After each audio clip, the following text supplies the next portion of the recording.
Hey guys, I picked up a nice little nugget of information from Tom Lee about the Russell 2000 index. So, the Russell 2000, okay, the small cap stocks so far this earnings season have, on average, their earnings growth has been 600 basis points higher than the S&P 500's earnings growth.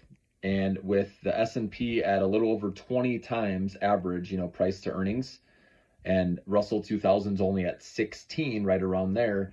We're talking about higher earnings growth and a cheaper valuation based on price to earnings, guys. And that's a recipe. That's a good risk reward, buying these small cap AI stocks, these small cap semiconductor stocks. Okay. Now, remember, the CPI report is tomorrow. We all know that. Okay. Even if it comes in slightly hotter than expected, I would take advantage personally of that dip to dollar cost average again, because we know the Fed's been talking about it, how they're in restrictive territory with interest rates. They don't want to raise again. Okay. They're going to leave it where it's at. Okay.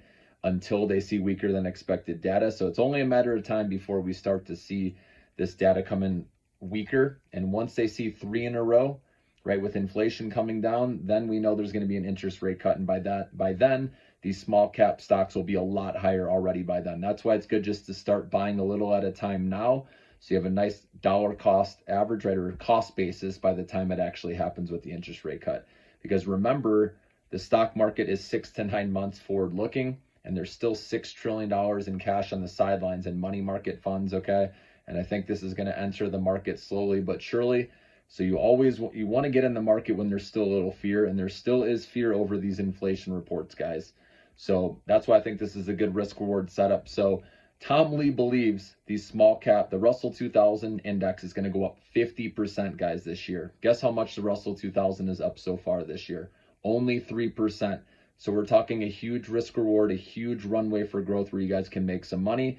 So especially if CPI tomorrow comes in lighter than expected, you want to stock up on these small cap AI and semiconductor stocks, okay? If it comes in line with expectations, that's still good enough to do it. If it comes in slightly hotter than expected, I would wait for a dip. And then once you see a reversal, then dollar cost average. And then if it comes in super hot, then you can hold off, okay, on the small caps, okay, because those are the interest rate sensitive stocks. Then you'd want to play the big cap names like Google, like Nvidia, like Microsoft, because those are considered the safe havens with higher interest rates for longer. So those will continue to do well regardless. Okay, obviously they've already had a huge run, but again, with them having positive free cash flow, they continue to grow, guys, and they're leading the way with AI. They obviously have billions and billions to spend to stay ahead of the competition. Those are going to be fine too, guys, okay? But the small caps eventually are going to outperform. It's not a matter of if, it's a matter of when.